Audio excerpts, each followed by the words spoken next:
So, if you walk into like an average American high school today with, say, 1,000 students in the building, Right. roughly 60 of those kids aren't just, going through a rebellious phase. They aren't just experimenting behind the bleachers or whatever. Exactly. They're actively walking the halls with a severe, clinically diagnosable medical condition.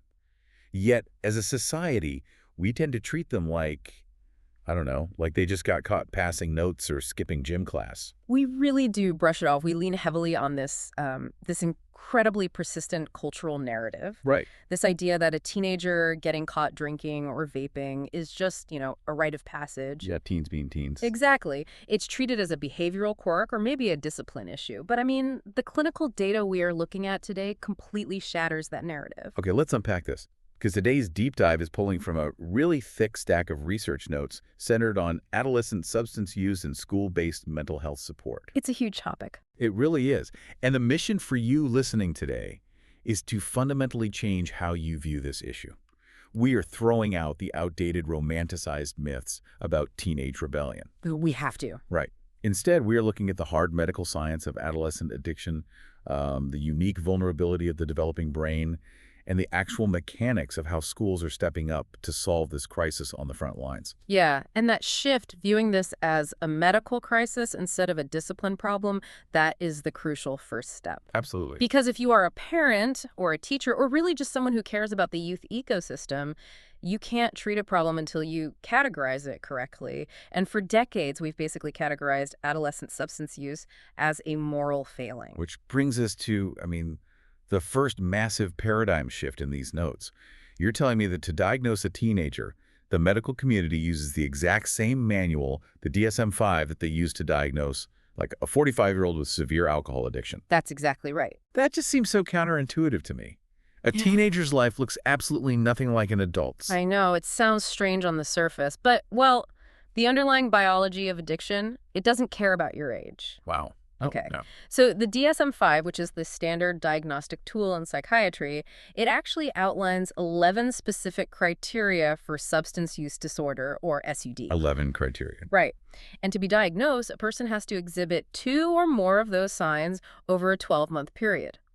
Now, how those signs show up in a teenager's daily life might look a little different than an adult, but the mechanism is identical. Let's ground this, because I don't want to just read a boring medical list of 11 symptoms to everyone. What do these criteria actually look like when they take hold of say, a 15-year-old? Well, one of the most prominent criteria is what the DSM calls role failure. Role failure. What does that mean for a kid? Right. So for an adult, that might mean getting fired from a job or, failing to pay the mortgage. But an adolescent's primary role in society is being a student and a family member. Oh, I see. So role failure looks like a sudden, drastic drop in grades. It's a kid who used to be the first one to school suddenly being truant 3 days a week. Or dropping the ball on basic household chores. So it's not that they suddenly became lazy overnight. Their brain is actually reprioritizing its energy toward the substance. Yes, exactly. And that causes a failure in their assigned social role. Precisely. And another major one is giving up important social, occupational, or recreational activities. Like quitting sports. Yeah, you see a teen who has played soccer since they were 5 years old just suddenly quit the team.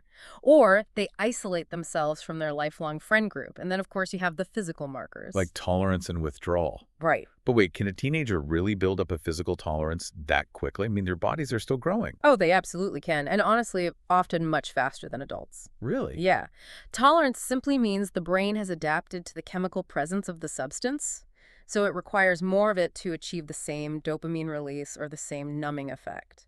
That's terrifying. It is.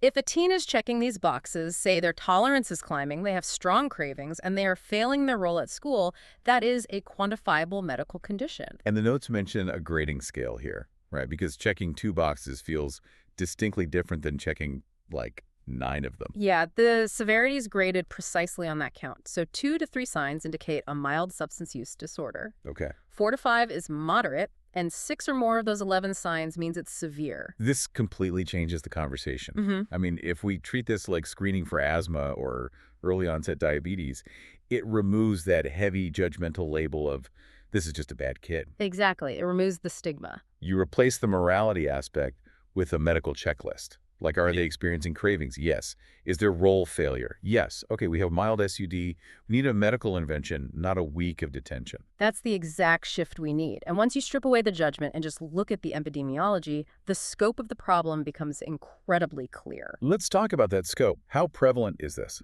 Well, the 2022 National Survey on Drug Use and Health, the NSDUH data, it paints a very specific picture.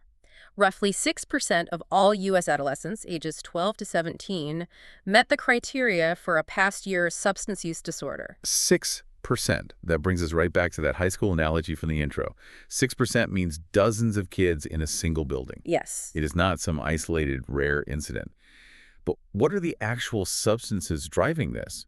Because the landscape of what teenagers have access to has, well, it's changed wildly in the last decade. It really has. The primary drivers are alcohol, cannabis, vaping or nicotine, and the misuse of prescription opioids and stimulants. Okay. But the data highlights that cannabis and vaping currently show the highest use rates among this specific demographic. See, I feel like a lot of people might hear cannabis and think about the shifting legal landscape. Right, relaxed cultural attitudes. Yeah, exactly. Or they hear vaping and think, well, at least it isn't a pack of traditional tar-filled cigarettes. And that is a really dangerous trap to fall into. Why is that? Because it assumes the adolescent brain processes these chemicals the same way a fully formed adult brain does. And what's fascinating here is the neurobiology of a teenager. How so? The adolescent brain is not a miniaturized adult brain. It is actively under construction. Right. The reward center of the brain, the part that craves dopamine and pleasure, is highly active. But the prefrontal cortex, the part responsible for impulse control, long-term planning, and basically hitting the brakes, is largely undeveloped. Here's where it gets really interesting because listening to this, it's almost like if an adult brain is a piece of fired pottery, a teen's brain is still wet clay. That's a great analogy. And if you push a heavy, highly addictive chemical into wet clay, it's going to dry around that shape. Yes. Think about the mechanics of that clay. When you introduce a highly concentrated substance like the massive nicotine hit from a modern vape or the really potent THC in today's cannabis into a brain that is still figuring out how to naturally produce and regulate its own dopamine, It rewires it. it physically wires itself around that artificial chemical. It essentially learns, oh, this is the most efficient way to feel good or relieve stress. Wow. And if the brain is physically structuring itself around the substance, the timing of when that substance is introduced must be, like, critical. The timing is everything. The research emphasizes that an earlier onset of substance use is associated with a drastically higher risk of that substance use disorder persisting into adulthood. That makes sense. Yeah, every single year that you can delay the onset critically matters. Let me make sure I'm grasping the gravity of this. You are saying that keeping a kid away from a vape from age 14 to 15 isn't just about keeping them out of trouble for a year. No, not at all. It's actually a biological victory. It is a profound biological victory. Giving that wet clay one more year to set, giving the prefrontal cortex one more year to develop its impulse control mechanisms, it significantly reduces the statistical probability that they will battle a lifelong addiction. So delaying onset is the goal. Delaying onset is the single most effective preventative measure we have. Okay, but let's play devil's advocate here for a second. Let's say we missed the window. Okay. We are looking at that 6% of teens who are already trapped, whose brains have already started wiring around the substance. How do we actually treat them? That's the hard part. Because if their brain chemistry is physically altered, Yeah. taking them to a high school counselor to talk about their feelings for 20 minutes once a week doesn't seem like it's going to cut it. It absolutely won't. And you cannot just take an adult rehabilitation program, shrink the chairs, and put a 15-year-old in it. Why not? Because the adult model relies heavily on the patient having autonomy. An adult chose to be there. They can change their living situation. They can quit their job if it's a trigger. A teenager has practically zero autonomy. Right. A teenager goes home to the exact same bedroom, the same family dynamic, and the same school cafeteria the next morning, no matter what happened in therapy. Exactly. Which is why the evidence-based treatment playbook for adolescents looks entirely different. It relies on highly specialized behavioral therapies. Like what? Well, one prominent model is the adolescent community reinforcement approach. Which is ACRA. Yes, ACRA. Another is METCBT, which blends motivational enhancement therapy with cognitive behavioral therapy. Okay, we are drifting a bit into acronym territory here. Fair enough. What do these therapies actually do? Like, how do they fix the wet clay? Let's break down the nuts and bolts. These aren't just talk therapies. They are active behavioral reprogramming. Reprogram. Yeah. For example, the notes highlight something called contingency management.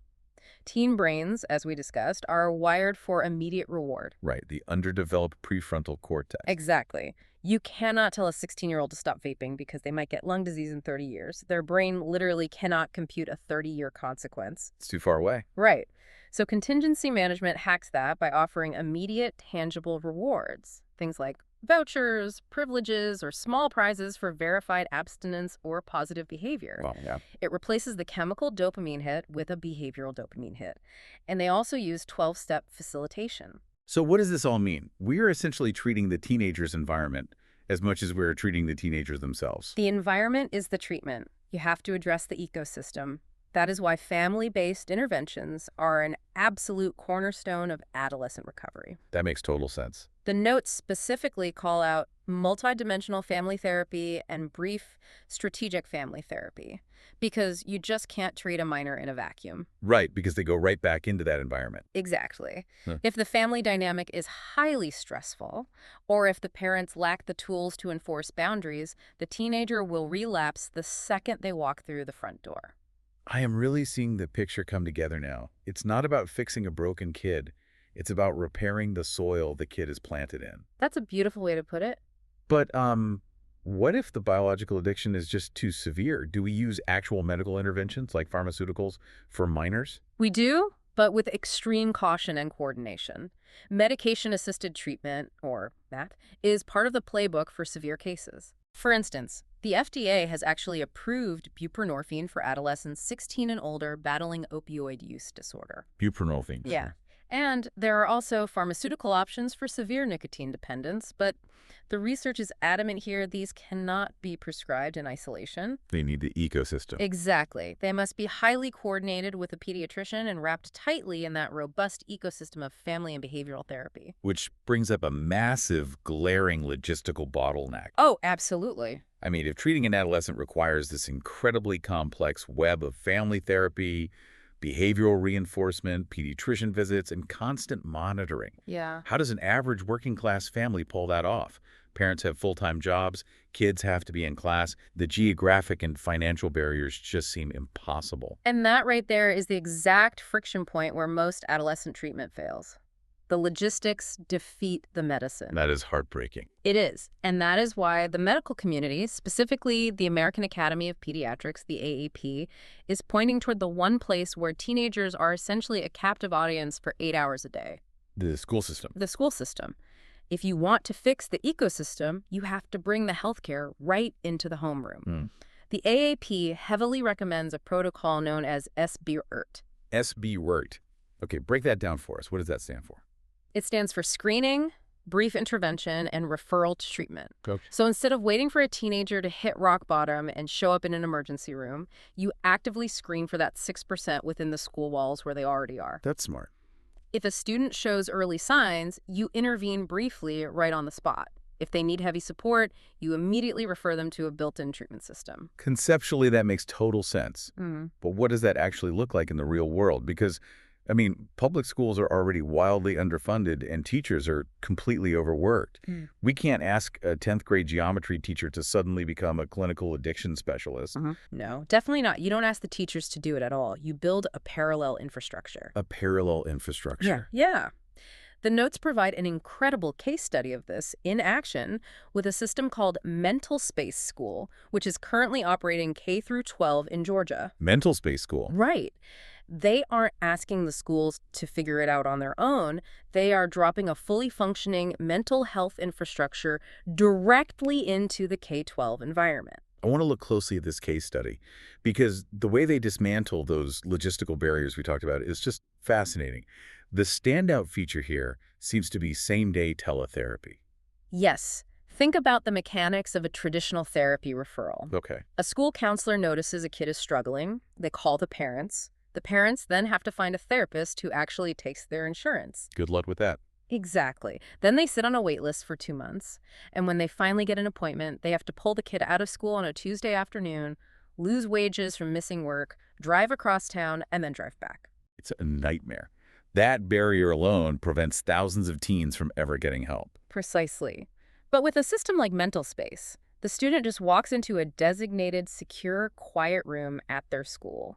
They log on to a secure laptop, and they speak to a licensed therapist that exact same day. That's incredible. The parent doesn't lose a shift at work, and the kid doesn't miss an entire day of classes. It bypasses the geographic bottleneck entirely. And it sounds like they aren't just farming this out to a random call center either. No, not at all. They assign dedicated therapist teams to each specific school. Oh, nice. So the student is talking to a culturally competent, diverse professional who understands the specific pressures of that exact community, and they handle everything: crisis intervention, suicide and violence prevention, and even staff wellness. Wait, staff wellness too? Yeah, because the teachers need support navigating this heavy ecosystem too. That's a really good point.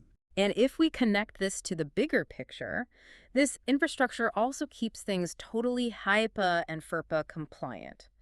And for Georgia schools specifically, it actually helps them comply with the upcoming HB 268 deadline hitting in July 2026. Wow, so it solves a compliance headache for the administrators while actually helping the kid. Exactly. And the results they're getting by removing these barriers are just jaw-dropping. The source highlights an 89% improvement in student attendance for those using the program. 89%. Let's tie that back to the very beginning of our conversation. What was one of the primary DSM-5 criteria for an adolescent substance use disorder? Role failure. Role failure. Yeah. Skipping class, dropping out of activities. By bringing the therapy right into the school building, they aren't just treating the underlying anxiety or substance issue. Right. They are actively curing the role failure in real time. The students are physically returning to their assigned social role. It's amazing. And the clinical data reflects a 92% reduction in anxiety among the user base, along with an 85% family satisfaction rate. Those are massive numbers. When you treat the ecosystem where it naturally exists, the symptoms resolve. Okay, I have to bring up the elephant in the room here. Let's hear it. Who pays for this? Because a dedicated team of licensed teletherapists assigned to a school sounds like a premium boutique service.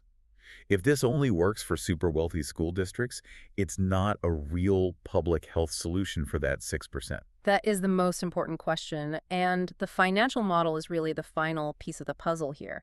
The case study notes that Medicaid covers the service at $0 for the family. Wait, really? $0? $0.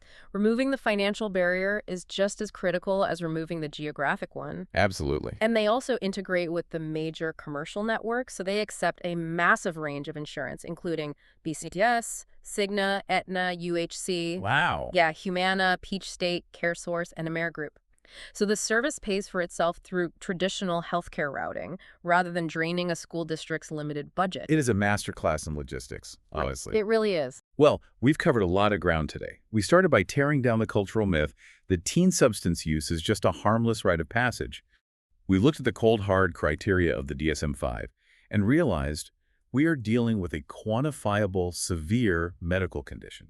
And we examined the neurobiology. We saw how the developing teen brain is uniquely susceptible to having its reward pathways hijacked. Right. And why delaying the onset of any substance by even a single year is a massive, massive victory for their long-term health. From there, we realized you can't just talk a kid out of a chemical dependency. You have to use specialized behavioral therapies like ACRA and MET-CBT that literally rewire their dopamine responses, and you have to treat their entire family ecosystem. And finally, we looked at how frontline systems are solving the logistical nightmare of actually delivering that care. Deploying same-day zero-barrier teletherapy directly into the school environment, like with MentalSpace School. Yeah, it is a comprehensive roadmap from diagnosis to actual systemic recovery. It really is. But before we wrap this up, I want to leave you, the listener, with something to chew on. Based on all the research we've unpacked today, what is the one provocative thought we should take away from this? Well, it goes back to that idea of the vulnerable teenage brain, that wet clay we talked about. Right. We know mathematically that simply delaying the onset of substance use by 1 or 2 years drastically reduces the chance of a lifelong crippling addiction. We do. So what if the ultimate cure for the addiction crisis isn't a new pill we invent in a pharmaceutical lab? What if the cure is radically redesigning the daily environment, the friction, and the support systems of our middle and high schools, designing them so that delaying onset naturally becomes the path of least resistance for a 15-year-old? Wow.